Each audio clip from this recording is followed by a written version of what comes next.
On parle souvent de psychotraumatisme et c'est quelque chose qui est très connu maintenant des psychiatres, des urgentistes en situation de traumatisme collectif quand il y a plusieurs victimes. Les gens qui sont témoins ou qui ont été impliqués ou qui ont potentiellement échappé à la mort peuvent être victimes de psychotraumatisme. Mais il faut qu'il y ait vraiment un lien direct. Et d'ailleurs, les cellules d'urgence médico-psychologiques qui sont mises sur place lors d'un attentat, lors d'un accident, probablement que sur place, les victimes vont être prises en charge. Alors, elles vont être rapatriées, bien sûr, et prises en charge sur le plan psychologique et psychiatrique. C'est important, mais ça. elles ont un lien. Bien sûr, c'est important parce que ça limite les conséquences et les risques de psychotraumatisme, c'est-à-dire la rémanence, le fait de revivre, le fait de faire des cauchemars, le fait d'ancrer finalement ce traumatisme et de ne pas pouvoir rentrer dans ce processus de deuil.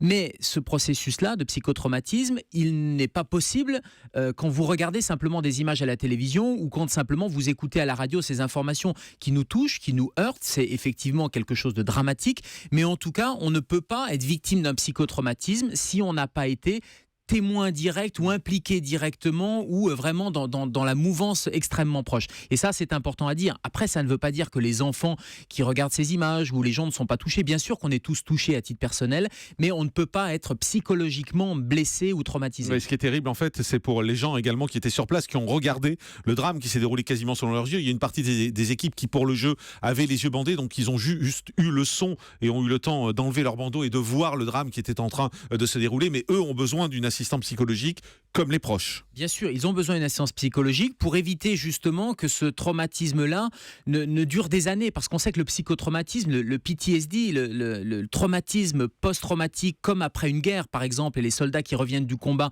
sont victimes, et ça a été décrit dans la littérature psychologique initialement pour ces phénomènes de guerre, pour éviter que ces témoins-là directs ne gardent ce souvenir-là. Alors, bien sûr qu'ils auront un souvenir, mais ne gardent ce traumatisme-là pendant des dizaines d'années, parce que ça peut aller jusqu'à des dizaines d'années.